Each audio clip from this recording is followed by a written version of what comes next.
புதுக்கோட்டை ஏன் விழா கோலமா இருக்குன்னா ஜார்ஜ் கோட்டையை பிடிக்க போகிறோம், அதனால் புதுக்கோட்டை விழா காலமாக இருக்கிறது.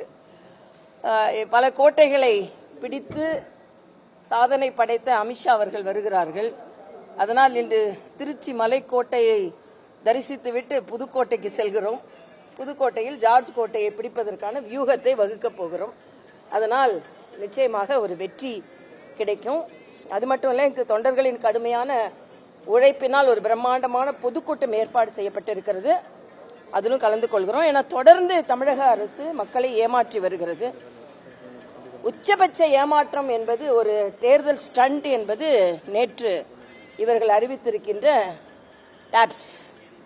ஒரு பெயர் மாற்றி ஒரு அது புதிய ஓய்வூதிய திட்டமா, பழைய ஓய்வூதிய திட்டமா, பழைய புதிய ஓய்வூதிய திட்டமா, புதிய பழைய ஓய்வூதிய திட்டமா அப்படின்ற ஒரு குழப்பத்தில் இருக்கின்ற ஒரு ஓய்வூதிய திட்டத்தை அறிவித்திருக்கிறார்கள்.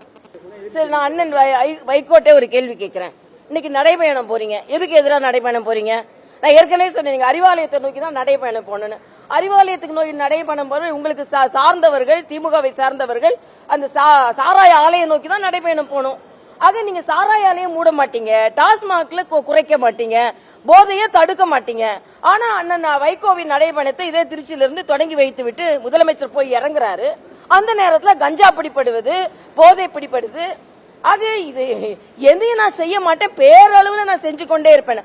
அப்பட்டமான ஒரு பொய் நாடகம் தமிழக அரசால் நடத்தப்பட்டு கொண்டிருக்கிறது. அதே மாதிரி நீங்க பாத்தீங்கன்னா நாளைக்கு 10 லட்சம் கம்ப்யூட்டர்களை கொடுக்கிறார்கள், இந்த லேப்டாப் கொடுக்கறாங்க. இல்ல நான் புதுச்சேரி ஆளுநரா இருக்கும்போது ஏறக்குறைய எல்லா +2 மாணவர்களுக்கும் கொடுக்க ஆரம்பிச்சிட்டோம். நான் தான் கையெழுத்து போட்டேன், அண்ணன் ரங்கசாமி அவர்கள் கொடுத்தார்கள்.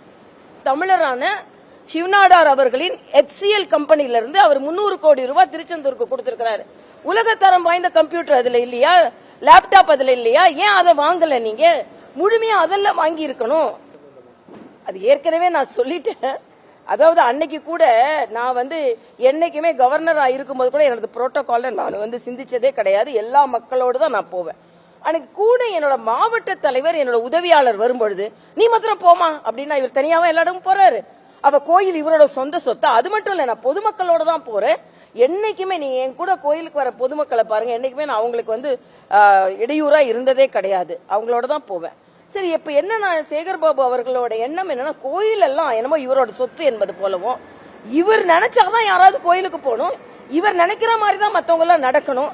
சுசீந்திரம் கோயில்ல ராகு காலத்துக்கு நல்ல நேரத்தை தாண்டி சேகர்பாபு நல்ல நேரத்தை தாண்டி தேர் இழுக்க வந்ததுனால தான் சேகர்பாபுக்கு கெட்ட நேரம். ஏற்கனவே அடுத்த தேர்தல் அறிக்கையில மிச்சம் என்ன இருக்குன்னு பார்க்க சொல்லுங்க.